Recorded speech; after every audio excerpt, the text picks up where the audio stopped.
O Lira está disputando com o governo federal nesse momento para ter o controle da indicação desses recursos. Isso é gravíssimo, porque ele não quer perder o poder que teve durante o período do governo de Jair Bolsonaro. Eu estou com muita alegria com a política externa, com o posicionamento do presidente, mas aqui interno o negócio está feio, né? Já estava conversando com o Berzoini, vocês têm aí visões diferentes, mas no frigir dos ovos existe um fator, né, nessa articulação política do governo que se chama Lira. E a gente também sabe que você é muito corajoso no enfrentamento à atuação do presidente da Câmara. E essa semana a gente teve uma semana muito tensa, né, deputado? Muito essa aprovação do novo marco temporal, esse sufoco para aprovar a medida provisória. Qual a sua avaliação dessa semana aí? Começou com Maduro e se desenrolou, eu estava até comentando com a Zen, que parece que tem um mês, né, essa semana. Yara, um momento muito difícil, né? E, na minha avaliação, um momento chave. Porque o Lira está fazendo que disputa? Ele está disputando o orçamento. Ele está disputando não só espaço em ministério. Ele está disputando a herança da RP9, que uma parcela dela se transformou em RP2. O que aconteceu? O pessoal entrou no Supremo Tribunal Federal, assim como outros partidos políticos, para acabar com o chamado orçamento secreto.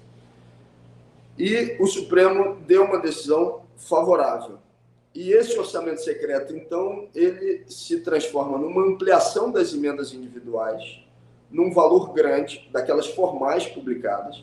O parlamentar indicava 15 milhões de emendas individuais, passou a indicar 30 milhões.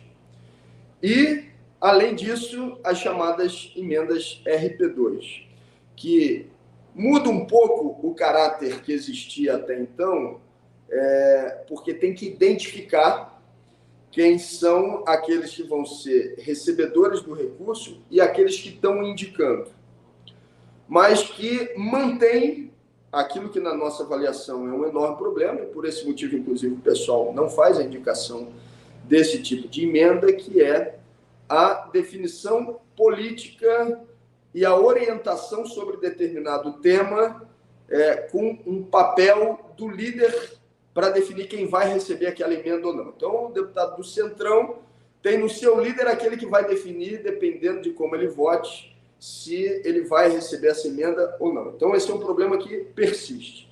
O Lira está disputando com o governo federal nesse momento para ter o controle da indicação desses recursos. Isso é gravíssimo, porque ele não quer perder o poder que teve durante o período do governo de Jair Bolsonaro. E, diferente do que ele diz, ele continua também lutando, entre aspas, né, para ter mais espaços governamentais nos próprios ministérios, mas também nas indicações, né, nas indicações de representantes do governo nos tribunais superiores. Então, o Lira, num primeiro momento, consegue se manter intocável ali na presidência da Câmara dos Deputados ainda com Bolsonaro, porque ele dá todas as indicações ao mercado que faria o papel de atender os interesses, principalmente do rentismo.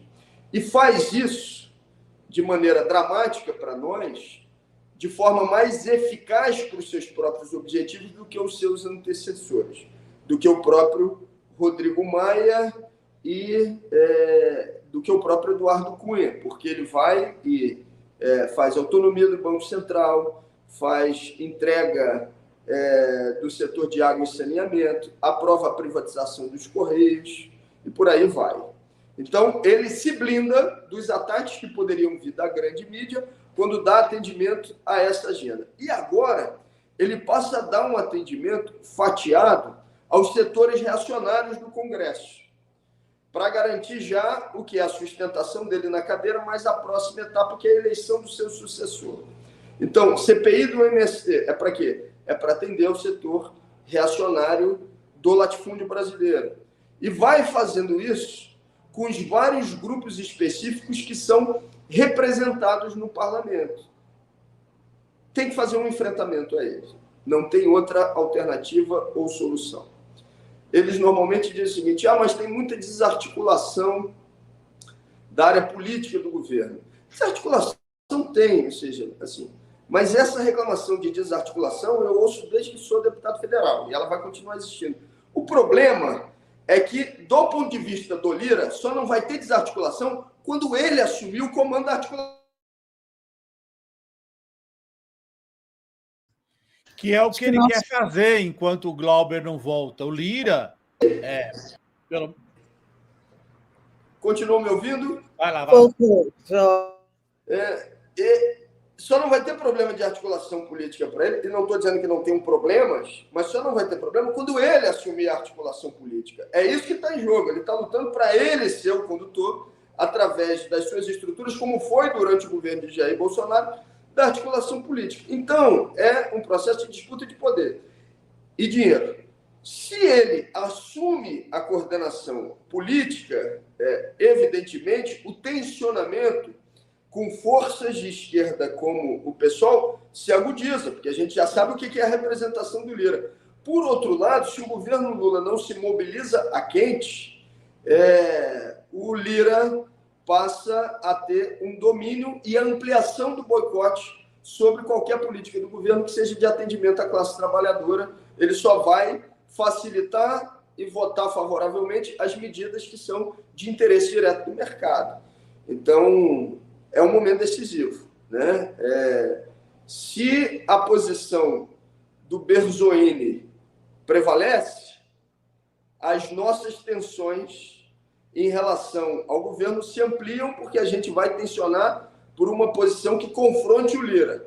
Se a nossa posição prevalece, vai se ampliar também uma tensão com o próprio Lira e vai ser necessária uma ampliação de mobilização social que faça com que o governo não fique dependente exclusivamente das relações institucionais que hoje são dominadas pelo Lira, pelo Centrão e pela extrema-direita. Então, não é um quebra-cabeça fácil, é duro, mas defendo que a posição mais consistente e necessária nesse momento é a posição que eu tomo a liberdade aqui de humildemente defender junto a vocês.